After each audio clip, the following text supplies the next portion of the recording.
Hello students, welcome in the online classes of MDN School Kalayat. As you know, we are on first lesson of home science of 11th class. आज हम 11th class का home science का first lesson में पढ़ेंगे। वृद्धि तथा विकास के सिद्धांत को हम कंटिन्यू पढ़ेंगे।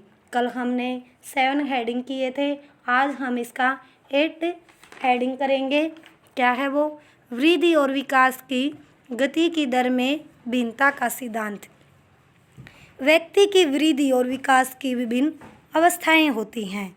उन सभी अवस्थाओं के दौरान वृद्धि और विकास की गति दर में भी भिन्नताएं होती हैं। कहने का अर्थ है जो वृद्धि और विकास की गति दर होती है उनमें भी विभिन्नता होती हैं।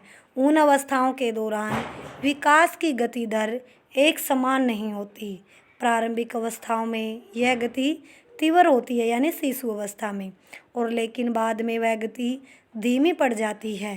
प्रारंभिक अवस्थाओं में शारीरिक वृद्धि और विकास की दर तीव्र होती है, लेकिन बाद में भी धीमी हो जाती है। फिर एक ऐसी अवस्था आ पहुंचती है, शारीरिक वृद्धि रुक जाती है, लेकिन तब गुणात्मक विकास होता है। आइए अब हम विकास की भविष्यवाणी का सिद्धांत के विषय में पढ़ेंगे। अब अनुसंधान से यह स्पष्ट हो चुका है कि विकास की भविष्यवाणी करना अब संभव है। उदाहरण बालक के सम्मान, रुचियों, अभिरुचियों, वृद्धि इत्यादि। अब हम पढ़ेंगे सामान्य से विशिष्ट की ओर विकास का सिद्धांत। इस सिद्धांत के अनुसार बालक पहले सामान्य व्यवहार सीखता है और फिर धीरे धीरे यह सामान्य व्यवहार विशिष्टता की ओर बढ़ता है। कहने का अर्थ है जो आसान है वो सीखता है, फिर क्या है, धीरे धीरे विशिष्ट की ओर बढ़ जाता है। उदाहरण, सबसे पहले बच्चा किसी वस्तु को पकड़ने का प्रयास करता है तो वह अपने हाथ इधर उधर मारने का प्रयास करता है, किसको? वस्तु को पकड़ने का। लेकिन धीरे धीरे वह समय के साथ विशिष्टता की ओर बढ़ता है। इसके परिणाम स्वरूप वह उसी वस्तु पर हाथ डालता है जिसे वह उठाना चाहता है। इसी प्रकार बालक पहले सामान्य शब्द सीखता है जो आसान है, फिर विशिष्ट अक्षरों को पहले बच्चा सभी पक्षियों को चिड़िया कहकर ही संबोधित करता है, लेकिन समय के साथ वह विभिन्न पक्षियों के नाम सीख लेता है तथा उनके नामों से उन्हें पुकारना शुरू कर देता है। एकीकरण का सिद्धांत। इस सिद्धांत के अनुसार पहले बच्चा संपूर्ण पूरे अंक को, फिर उसके विशिष्ट भागों का प्रयोग करना या चलाना सीखता है, फिर उन भागों का एकीकरण करना सीखता है। उदाहरण, पहले बच्चे पूरे हाथ को हिलाता है, फिर धीरे धीरे क्या करता है, हाथ को फिर उसकी उंगलियों को हिलाने का क्या है, प्रयास करता है, फिर क्या वो इकट्ठा पूरे हाथ को हिलाता है।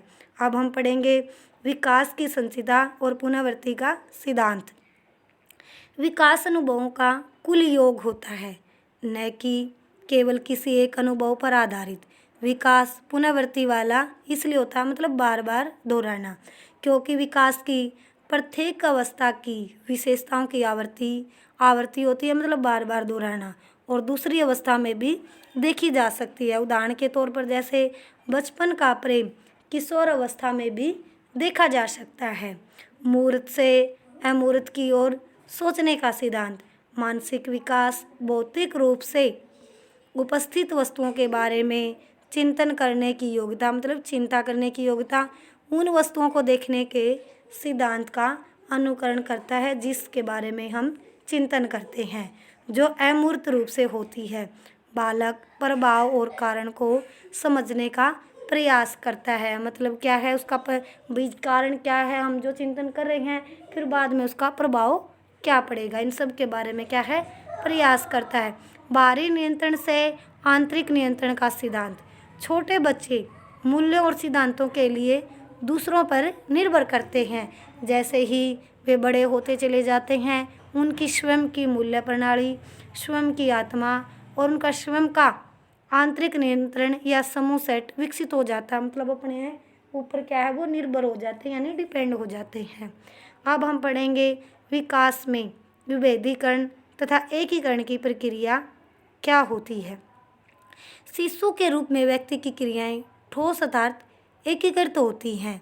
इन क्रियाओं द्वारा व्यवहार के सामान्य, विशिष्ट एवं समन्वित प्रतिमान उत्पन्न होता है और विशिष्ट प्रतिमान नए और जटिल व्यवहार को सिखाने के लिए पुनः एकीकृत होते हैं, मतलब इकट्ठा होते हैं।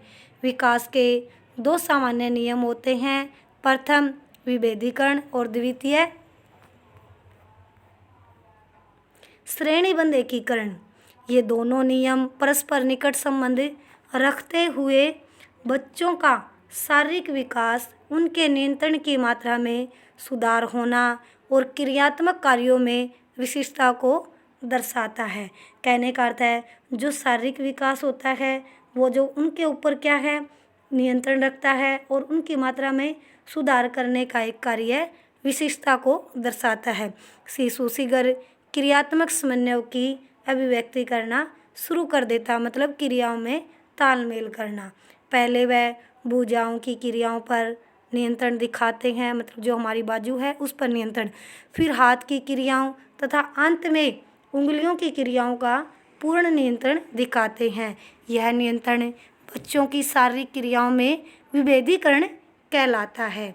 और अनेक व्यक्तिगत क्रियाएं हैं जिनमें बच्चा प्रवीणता प्राप्त कर लेता है और व्यवहार के अधिक जटिल एवं परिष्कृत प्रतिमानों के रूप में एकीकृत कर ली जाती है। वर्नर ने इस प्रक्रिया को श्रेणीबद्ध एकीकरण, इस प्रक्रिया का अर्थ है बच्चे के नए सीखे गए क्रियात्मक कौशल के अलग अलग भागों को क्रियात्मक व्यवहार की पूर्ण इकाई के रूप में अधिकाधिक संगत ढंग से एकीकृत किया जाता है। उदाहरण, बच्चे द्वारा भुजाओं यानी बाजुओं, टांगों एवं गर्दन की गतिविधियों पर पूर्ण रूपेण नियंत्रण करने विभेदीकरण के पश्चात इन विभेदी क्रियाओं में एकीकृत करता है, यानी जो हमारे शरीर के अंग हैं अलग अलग अंगों पर नियंत्रण होना, जिसके फलस्वरूप अधिक जटिल एकीकृत व्यवहार उत्पन्न होता है। जैसे बच्चे द्वारा बिना सहारे के बैठना, ये क्या है, एक श्रेणीबद्ध एकीकरण है।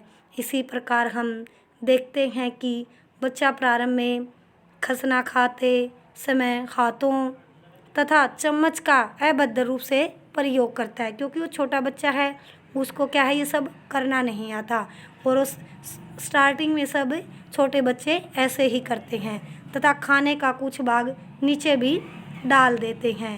ये क्या है, विभेदीकरण। परंतु धीरे धीरे वह पूर्ण दक्षता के साथ उंगलियों या चम्मच की सहायता के बिना नीचे बिखेरते हुए खाना शुरू करता है तथा साथ साथ बातें भी करता है या समाचार पत्र पढ़ सकता है। यह एक एकीकरण कहलाता है। यह प्रक्रिया विकास के प्रत्येक पहलू में देखी जा सकती है, जैसे अंकों व अक्षरों को सीखा जाना, फिर साधारण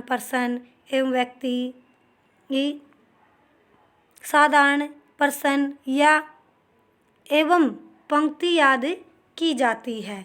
कहने का अर्थ है भाई क्या है, जब हम अंक या अक्षर सीखते हैं, सबसे पहले क्या हम अंक और अक्षर सीखते हैं, फिर हम क्या है साधारण जो आसान प्रश्न या पंक्ति याद की जाती है तथा पूर्ण विकास के बाद जटिलतम समस्याओं का भी समाधान कर लिया जाता है।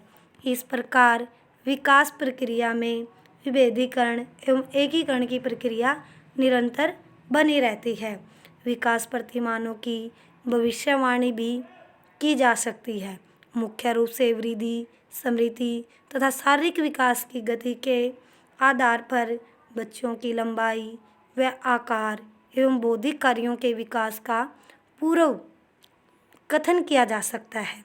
इसके अतिरिक्त प्रत्येक विकास अवस्था के कुछ स्वाभाविक अथवा कुछ विशिष्ट गुण होते हैं जो अन्य आयु के स्तर के विकास प्रतिमानों में नहीं पाए जाते। उदाहरण, बाल्यावस्था में यही बच्चे विपरीत यौन के व्यक्तियों में अधिक रुचि प्रदर्शित करते हैं। आज हम यहीं तक पढ़ेंगे और जो मैंने ये टॉपिक पढ़ाया है आज आप इस टॉपिक को अच्छे से रीड करोगे। Thank you students, have a nice day. घर पर रहें, सुरक्षित रहें।